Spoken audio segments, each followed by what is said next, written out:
सौतियात के बारे में जिस तरह उन्होंने क्लियर किया वो काम बहुत शानदार है और ये हमारे बच्चों के लिए हमारे लिए बहुत फ़ायदेमंद रहेगा। ये इसका टाइम जो है वो ज़्यादा होना चाहिए, इस तरह की ट्रेनिंग्स होती रहनी चाहिए। ये टीचर्स की स्किल्स को बढ़ाती हैं। मैं अपने आप को बहुत ज़्यादा कॉन्फिडेंट और बहुत अच्छा महसूस कर रही हूँ कि मुझे वो बेसिक नॉलेज उर्दू के बारे में जो है वो दी।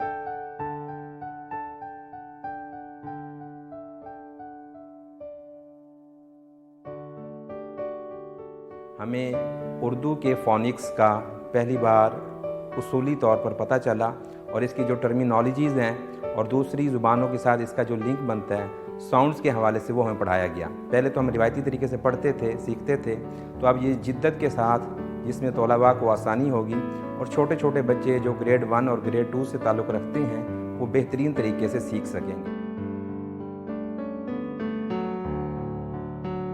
डे 1 को ही हमें जो है ना वो हार्ड में बहुत ज़बरदस्त मटेरियल दे दिया गया, बहुत अच्छा प्लान किया हुआ है, बहुत उसका इफ़ेक्टिव हमें लगा वो को जो हमने यहाँ पर सीखा और जो हमने जाके इनको टीचर्स को जो है हमने ट्रेनिंग करवानी है। तो मेरी ख्वाहिश थी कि ये इसको और टाइम इसका बढ़ाया जाता और आइंदा से जब हो ये मेरी तजवीज़ है कि जो हो ये वक्तन इस किस्म की ट्रेनिंग होती रहनी चाहिए, क्योंकि ये नीड बेस्ड ट्रेनिंग है। हमारी अपनी उर्दू ज़बान के हवाले से सौतियात पर इससे पहले इस तरह का काम पहले कभी नहीं हुआ।